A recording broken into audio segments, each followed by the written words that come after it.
Bom, e quem nunca ouviu falar nas penitências que são feitas na época de Quaresma, né? E é sobre esse assunto que eu vou falar com o Padre Amadeu, que nos recebeu aqui na Igreja do Rosário. Padre, obrigado por nos receber. E o que é a penitência, na verdade? A penitência é um ato que nós fazemos para ajudar a reparar os nossos pecados. Isso é chamado penitência. Tanto é que quando nós vamos confessar, também fala-se que nós vamos fazer um ato penitencial.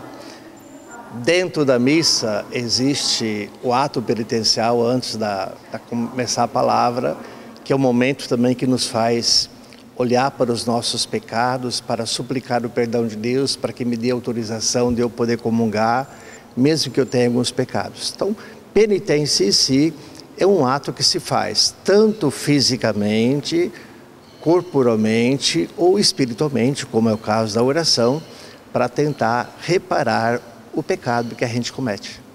Certo, quer dizer, a penitência ela pode ser feita em qualquer época do ano, mas por que ela é mais praticada na Quaresma?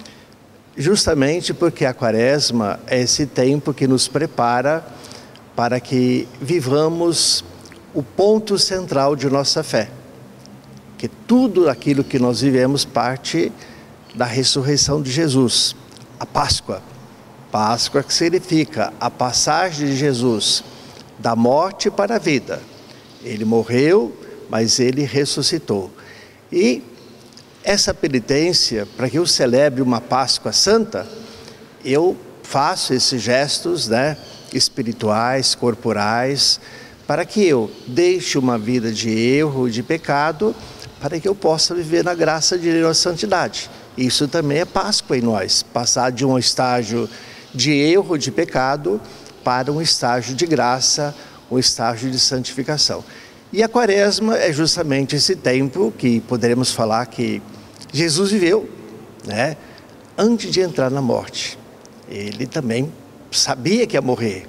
Ele viveu um tempo, preparando-se para isso. A Quaresma também quer lembrar outros fatos da Bíblia, por exemplo, o povo de Israel que ficou escravo no Egito, depois se colocar numa caminhada até a terra prometida, e tudo isso demorou-se um tempo, anos, e nós então a igreja tem esses 40 dias mais ou menos, preparando-nos para a Páscoa. E se a penitência é esse ato que me ajuda a viver a conversão, da Quaresma a gente se pratica mais. Ô padre, tem gente que faz a penitência em casa, sozinho ou com a família, mas é importante que a pessoa venha até a igreja, principalmente nessa época do ano também, né? Nós aprendemos um provérbio que a união faz a força, Tudo que nós fazemos em conjunto tem mais valor perante Deus. Então, eu rezar em casa sozinho é válido? É. Mas se eu rezar com a comunidade, se eu rezar com a igreja, se eu rezar auxiliado pelas graças que Deus dá por meio da igreja, a minha penitência, o meu tempo de purificação vai ser mais aproveitável. Pois é, e para a gente finalizar, eu gostaria que o senhor deixasse uma mensagem para quem está nos assistindo de casa sobre esse momento que a igreja vive hoje, a Quaresma. Antes de falar um pouquinho na Quaresma, só para ajudar um pouquinho na penitência, vamos lembrar uma passagem que está lá no Evangelho de Lucas, capítulo 19, quando fala que Jesus passou na casa de um homem chamado Zaqueu. Quem era esse tal de Zaqueu? Um pouquinho aquilo que nós vemos em muitas pessoas hoje, que roubam o nosso povo, que ganham muito mais do que precisa, enquanto tem gente passando necessidade. E Zaqueu era um cobrador de impostos, e ele roubava. Ele não cobrava só o imposto que era necessário, ele cobrava mais. E quando Jesus passou na vida dele e falou, hoje eu vou ficar na sua casa, ele falou para Jesus, mestre, se eu roubei, eu vou devolver 4 vezes a mais.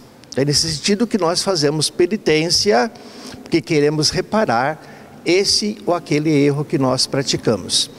E quero então desejar a você que está acompanhando esta programação da TV Direta, que você pense na sua vida. Deus não te criou você para ser condenado. Está lá no início do Evangelho de São João, capítulo 3. O Pai não enviou o seu Filho ao mundo para que o mundo fosse condenado, mas para que nós sejamos salvos. Então, aproveite esse tempo de quaresma que temos, né? Temos ainda praticamente mais 2 ou 3 semanas pela frente. Aproveite, reze mais, procure fazer uma boa confissão dos teus pecados, se alimente da oração da Eucaristia. Tudo isso vai te ajudar você, além de se santificar, viver uma Santa Páscoa. Com certeza, como o padre disse, vamos estar em comunhão com Deus, né? E nunca é tarde para a gente procurar uma igreja. E você que está nos assistindo, as portas aqui da igreja estão sempre abertas, né, padre? Aqui o santuário fica aberto todo dia. Ele abre por volta das 6h15, 6h30 da manhã. Temos a Santa Missa às 7 horas e fica aberto o dia inteiro com o Santíssimo exposto até por volta das 5 horas da tarde. Aos sábados, ele fica aberto só na parte da manhã. À tarde se abre para as missas e domingo ele abre de manhã para as missas e à tarde para as missas. Então sempre, todo dia o santuário está aberto e penso assim que muitas das igrejas de Mococa também oferecem ao nosso povo esse momento de você estar em comunhão com Jesus, com a graça dele para se abastecer. Com certeza, então venha você também fazer uma visita a esse ambiente de paz e religiosidade. Brenda Fernandes para o Jornal da Direta.